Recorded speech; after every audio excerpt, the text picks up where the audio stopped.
스토킹 피해가 끊이지 않고 있지만 관련법이 없어서 지금까지는 대부분 솜방망이 처분에 그쳤습니다. 내일부터는 스토킹 처벌법이 시행되면서 처벌 수위가 최대 5년 이하 징역까지 강화됩니다. 김다연 기자의 보도입니다.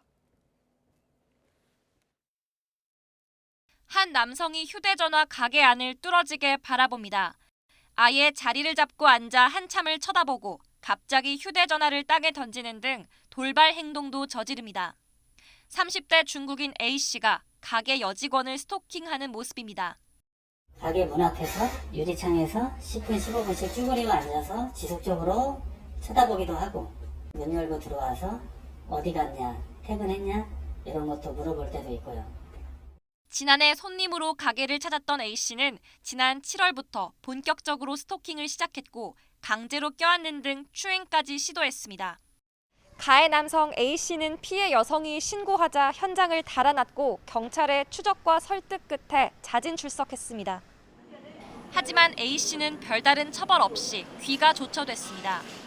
스토킹은 노상방뇨 같은 경범죄로 취급돼 10만 원 이하 벌금이나 구류 또는 과료에만 처할 수 있기 때문입니다. 하지만 내일부터는 스토킹만으로도 중범죄로 간주해 체포와 구속, 실형 선고까지 가능해집니다. 새로 시행되는 스토킹 처벌법에선 상대방 의사에 반해 따라다니거나 지켜보고 말이나 글 등으로 불안감을 전하는 행위를 모두 스토킹으로 규정했습니다. 이런 행위가 지속해서 반복되면 3년 이하 징역이나 3천만 원 이하의 벌금형에 처할 수 있고 흉기 등을 사용할 경우엔 5년 이하 징역으로 처벌 수위가 더 높아집니다. 또 긴급 응급 조치에 따라 가해자가 피해자 주변 100m 이내 접근하거나 연락하는 것도 금지할 수 있게 됩니다.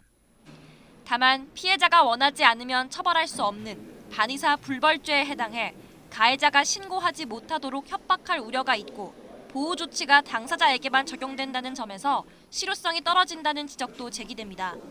당사자와 연관이 있는 가족이라든가 지인 역시 그 대상으로 삼는 것이 필요하고요. 스토킹 전담 경찰 요원들의 확보, 그리고 스토킹에 관한 사전 교육, 이것도 함께 수반되어야 될 문제가 아닌가 생각됩니다. 스토킹이 강력 범죄로 이어지지 않도록 처벌을 강화하는 것과 별도로 피해자가 해를 입을 가능성을 빈틈없이 차단할 수 있는 보호 대책도 뒤따라야 할 것으로 보입니다. YTN 김다연입니다.